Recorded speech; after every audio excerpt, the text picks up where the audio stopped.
Kita mulai dari CPU, ini saya pakai AMD Athlon 200GE, saya beli bekas seharga 250.000, RAM-nya saya pakai 16 GB, saya beli bekas juga ke teman seharga 250.000. Teman-teman bisa mulai dari 8 GB aja, karena harga RAM saat ini masih nggak ngotak ya. Untuk harddisknya minimal 2 biji, jadi ketika amit-amit nanti satu rusak, data akan tetap utuh. Saya beli yang ini bekas seharga 180 ribuan, Sentinel masih 100% juga. Baiknya sih identik ya, tapi begini juga nggak masalah, yang penting size sama speednya sama. Untuk motherboard dan PSU saya pakai yang sudah ada di rumah, dan untuk naruh OS-nya nanti saya pakai NVMe bekas tutorial sebelumnya.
Oke, tentu saja kita mulai dari download operating systemnya ya. Kita pakai TrueNAS.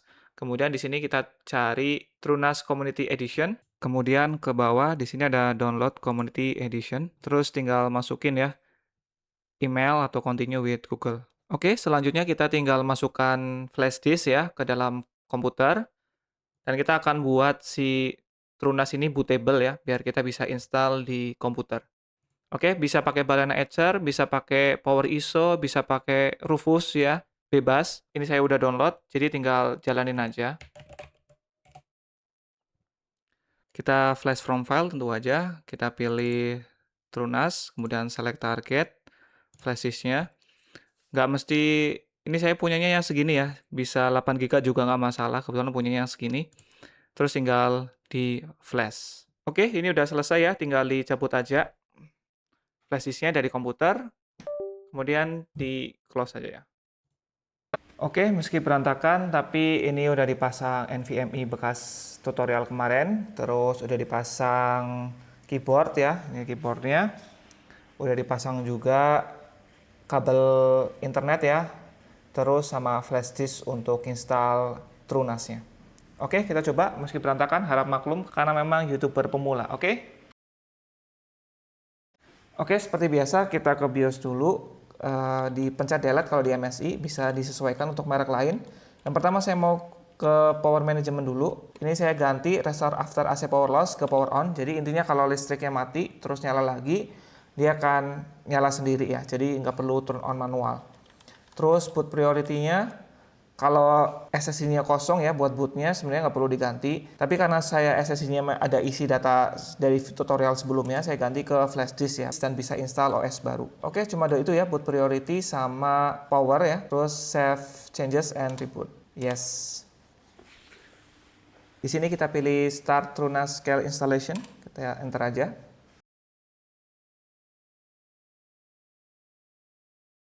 Oke, kemudian muncul seperti ini ya, install or upgrade, tentu pilih satu ya.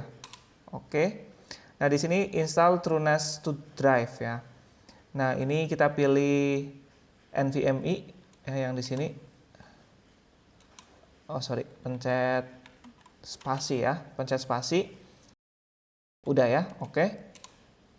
warning, dan ini bakal ngehapus semua data ya. Nggak masalah, oke, yes.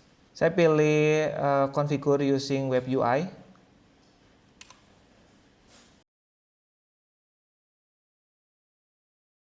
Oke, ini udah selesai, the TrueNAS installation on NVMe succeeded ya. Kemudian kita diminta reboot, oke. Terus sini reboot ya. Oke, kita pilih TrueNAS scale ya, gnu/linux.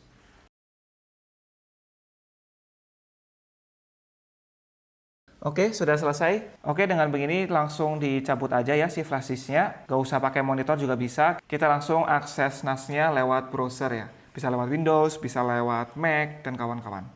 Oke, saya sudah di Windows ya. Ini adalah tampilan awal tadi setelah proses instalasi. Sebelum kita lanjut ya, saya mau bikin static dulu IP-nya. Saya lebih suka atur di routernya langsung ya, daripada di masing-masing OS. Jadi saya mau masuk ke routernya dulu. Sayangnya menunya beda-beda ya tiap brand. Ini saya menggunakan TP-Link, saya tinggal ke Advanced, terus DHCP server, terus di sini reservation-nya saya tambahin view connected. Ini ya ada TrueNAS 169 tadi ya, cocok. Kemudian save. Oke, udah gitu aja prosesnya, nggak perlu ribet. Ini saya close, kita kembali ke sini, username-nya use strong password boleh, dari sini juga boleh. Kemudian sign in. Oke, kita langsung aja ke bagian storage. Kita akan bikin pool ya, create pool. Namanya di sini apa ya? Pool aja ya, misalkan pool. Kemudian next, ini kita pilih mirror ya. Oh, ternyata cuma satu ya harddisk yang kedetek ya. Jadi saya mau betulin dulu. Nanti saya balik lagi ke sini. Oke, tadi saya sudah nyolokin lagi ya harddisknya. Ini udah bener ya, ada 2 harddisk. Kita bikin namanya pool tadi, terus untuk layoutnya kita pilih mirror, artinya adalah dari 2 harddisk ya berkapasitas kurang lebih 500 GB ini, kita total kapasitasnya cuma 500. Kenapa? Karena ini yang dinamakan redundansi. Jadi ketika salah satu harddisk rusak, tinggal diganti, masukin lagi. Udah seperti itu. Oke, selanjutnya kita tinggal next aja. Karena ini sifatnya opsional ya. Kita next, kemudian create pool. Warning, this will be erased. Oke, continue. Oke, dengan begini sudah berhasil ya, kapasitasnya 445 GB. Ini 0%, health-nya oke ya. Ini baiknya kalau misalkan baru install seperti ini langsung di-scrub ya. Cuman ini prosesnya lumayan lama, jadi lanjut aja ke dataset. Sebelum ke dataset, kita bikin usernya dulu. Jadi ke kredensial, kita user. Ini kan tadi yang root ya, kemudian ini yang TrueNAS yang tadi, yang waktu instalasi yang di pertama. Saya mau bikin lagi namanya Safariski F. Aksesnya SMB semuanya ya. Karena ini full admin, karena ini punya saya sendiri. Passwordnya sementara ini dulu, kemudian oke, SSH-nya mungkin nanti aja dulu deh, karena harus setup ya, nggak masalah, karena kita yang penting SMB-nya. Oke, selanjutnya tinggal di save. Oke, mantap, terus kita tinggal ke dataset, kita bikin add dataset, kemudian ini adalah nama foldernya sebetulnya. Misalkan ini ya contoh ya, contoh ini kan mengarah ke server ya, server yang sama ini ya, 219.219, hanya berbeda folder. Nah, kita akan bikin seperti itu. Bedanya apa? Nggak ada bedanya karena dua-duanya ini juga sama-sama lewat SMB. Tapi server kan pada dasarnya itu untuk memproses data ya, bukan untuk menyimpan data dalam skala yang besar. Nah, itulah gunanya NAS. Makanya kita di sini bikin NAS ya.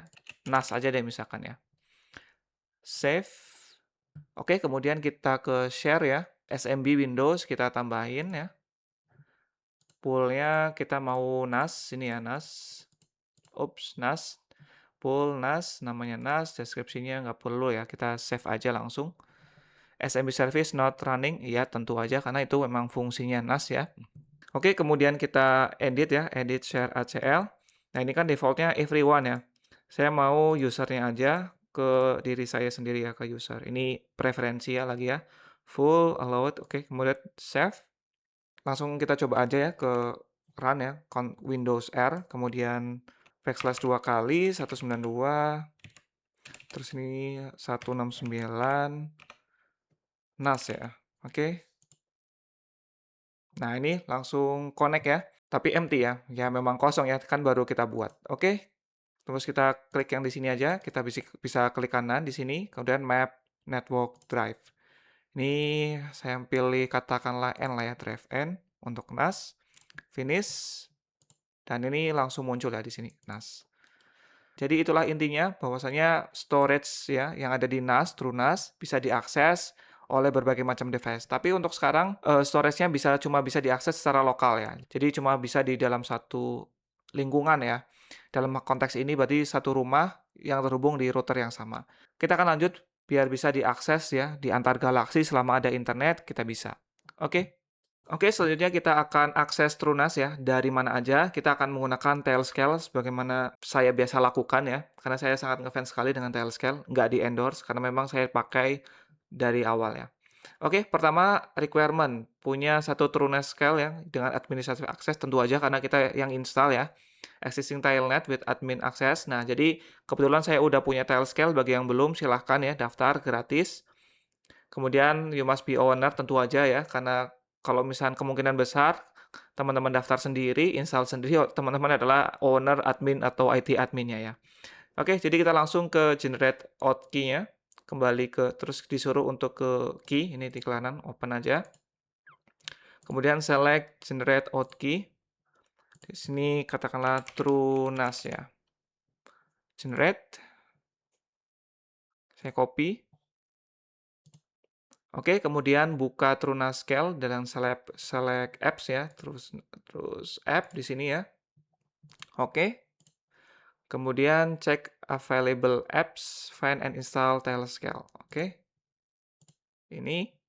Kemudian kita cari Tailscale ya. Tadi di depan sendiri ya. Sip, Tailscale. Kemudian tentu aja kita install. Oke. Agree.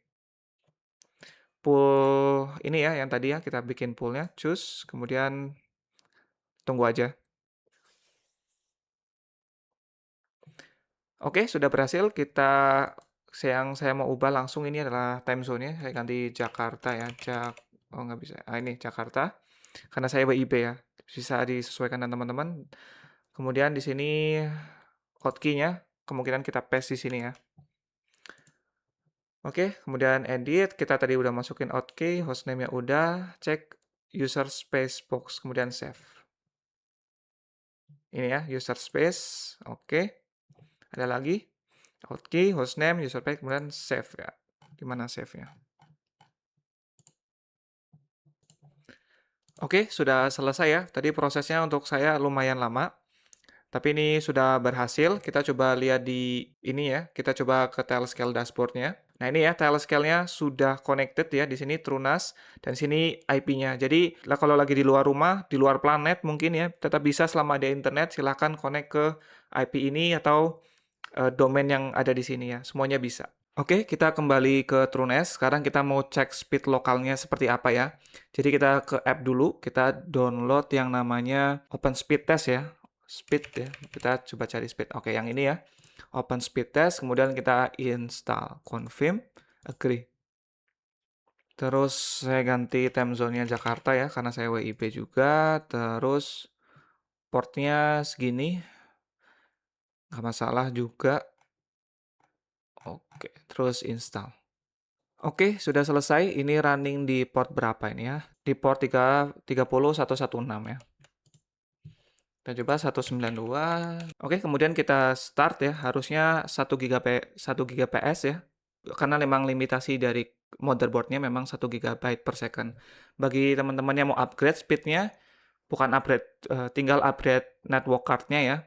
Nggak perlu upgrade internet kalau digunakan secara lokal. Karena ini nggak pakai internet sama sekali. Dan ping-nya sendiri 1 ya, bisa dilihat seperti ini. Oke, ini udah batas maksimal ya, memang seperti ini ya. Dari hardware-nya memang seperti ini, bukan dari internet, tapi dari jaringan yang ada di rumah saya. Oke, gimana kalau kita copy filenya ya, coba. Saya akan coba copy file installernya ya, kita coba paste di sini. Oh, you need permission to perform this action ya. kita kembali ke TrueNAS-nya dulu untuk betulin permission-nya. Jadi ke dataset ya, kemudian ke NAS, kemudian di permission.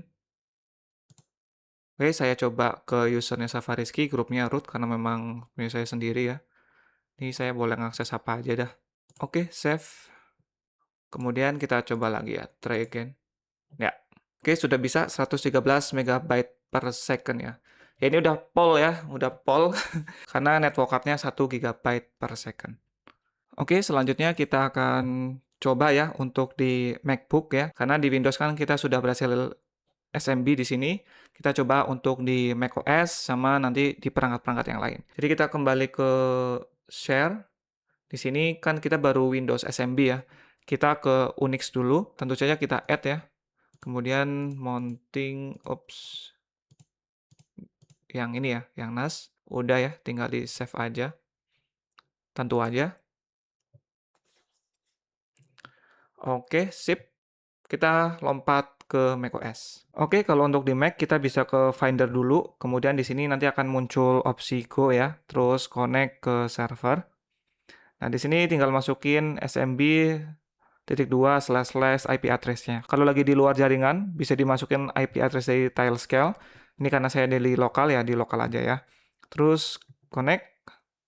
Nah, di sini akan masukin apa namanya, username sama password ya. Kemudian tinggal di connect aja. Oke, saya akan coba copy test file ya. Tinggal di paste ya, di replace aja. Ya, berhasil ya.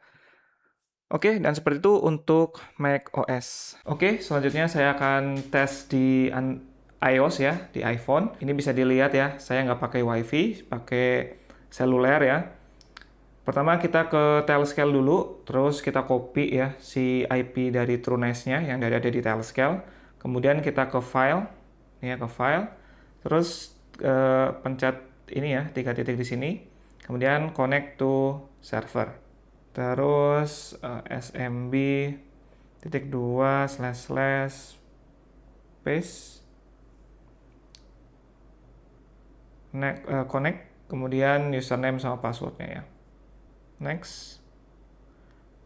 Oke, udah langsung connect nih. Jadi kalau HP kan dibawa kemana-mana ya, jadi pasti lebih sering di luar jaringan. Jadi kita konekin yang versi Telescale bukan yang lokal. Jadi kalau mau buka file yang ada di rumah ya tinggal klik aja di sini ya. Oke, kita lanjut ke Android. Oke, kalau untuk di HP saya, Android jadul ini, di Xiaomi jadul, file manajernya sayangnya belum bisa SMB, jadi saya harus install file manager tambahan ya. Punya saya ini pakai CX File Explorer, bisa apa aja, yang penting bisa support SMB. Terus tinggal ke bagian network aja, terus kita pilih new location ya. Habis itu pilih remote SMB. Nah, di sini saya mau masukin IP Telescale, bebas ya. Mau dua-duanya juga nggak masalah. Kalau di rumah bisa pakai kalau di rumah bisa pakai lokal, kalau di luar pakai Telescale. Oke, kemudian username password tetap sama. Habis itu ya udah jadi dan di sini sudah terkoneksi. Kalau untuk yang di TV ya, Google TV silahkan juga caranya sama, pakai File Explorer ya atau File Manager yang bisa SMB. Terus di network lakuin hal yang sama seperti yang tadi di HP Android.